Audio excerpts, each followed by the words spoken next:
அடுத்தது நம்ம பார்க்க போகிற கேள்வி என்ன அப்படின்னா, the indigo planting mirror is the translation of the Bengali play. Okay, so indigo planting mirror என்பது டேஷ் என்கிற வங்காள நாடகத்தின் மொழிபெயர்ப்பு அப்படின்னு சொல்லியிருக்காங்க. 4 ஆப்ஷன் கொடுத்துருக்காங்க. A Sharmishtha, B Nildarpan, C Raktakarabi, D வந்து பிரதாபதித்யா. ஓகே, ஸோ இதில் கரெக்டான ஆன்சர் என்ன அப்படின்னு சொன்னால் நீல்தர்பன். ஆப்ஷன் பி நீல்தர்பன் அப்படிங்கிறது தான் கரெக்ட். ஓகே, ஸோ இதை பற்றி ஒரு சின்ன டீட்டெயில்ஸ்.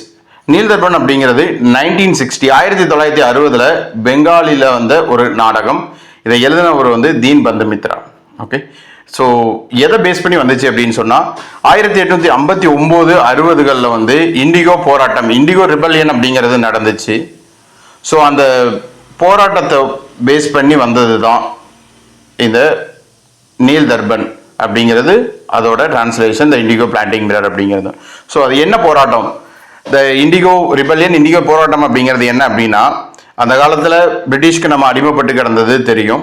ஸோ அதில் அந்த அதிகாரத்தில் இருந்தது பிரிட்டிஷ் அப்படிங்கிறதுனால அங்கே இருக்கிற இந்தியாவில் இருந்த ஆங்கிலேய பெரும் பணக்காரர்கள் அந்த அதிகார வர்க்கத்தை யூஸ் பண்ணி அவங்களுக்கு வந்து இந்திய விவசாயிகளை கட்டாய ஒப்பந்தங்கள் பண்ண வச்சாங்க. எதுக்காக அப்படின்னு சொன்னால், இண்டிகோ அப்படிங்கிற ஒரு இயற்கை சாயம் தயாரிக்கிறதுக்கு.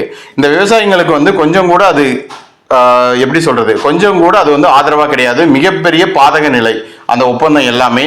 அவங்களுக்கு வந்து விவசாயம் அப்படிங்கிறது கடனை மட்டுமே கொடுக்குற ஒரு தொழில் அப்படிங்கிற லெவலுக்கு இவங்களோட ஒப்பந்தங்களும் அதுவும் கட்டாய ஒப்பந்தங்களுமே இருந்துச்சு. ஸோ ஒரு கட்டத்தில் அடிமைப்பட்டு கிடந்த அந்த விவசாயிகள் வந்து வெகுண்டெழுந்து ஆங்கிலேய அந்த குத்தகைதாரர்களுக்கும் ஆங்கிலேய பெரும் பணக்காரர்களுக்கு எதிராகவும் வந்தது தான் இண்டிகோ போராட்டம். வெகுண்டு எழுந்துட்டாங்க, மிகப்பெரிய அளவில் போராட்டம் வெடிச்சிச்சு. ஸோ அதில் வந்தது தான் இண்டிகோ போராட்டம் 1859 60. அதை பேஸ் பண்ணி வந்தது தான் நீல்தர்பன் 1960. ஓகே, ஸோ அதோட டிரான்ஸ்லேஷன் அப்படிங்கிறது தான் இண்டிகோ பிளான்டிங் மிரர் அப்படிங்கிறது அதோட டிரான்ஸ்லேஷன். ஸோ இதை வந்து டிரான்ஸ்லேட் பண்ணது மைக்கேல் மதுசூதனன் தத் அப்படிங்கிற ஒருத்தர். அதை பப்ளிஷ் பண்ணது வந்து ஜேம்ஸ் லாங் அப்படிங்கிறது 1861 இது பப்ளிஷ் ஆச்சு. ஓகே, ஸோ இது பப்ளிஷ் ஆனது வந்து ஆக்சுவலாக ஆங்கிலேயர்களுக்கு எதிராக இருக்கிறதுனால அங்கே மிகப்பெரிய அளவில் நீதிமன்ற கேஸும் விழுந்துச்சு. அது அவருக்கு தண்டனை கொடுத்தாங்க ஜேம்ஸ் லாங் அப்படிங்கிறவருக்கு.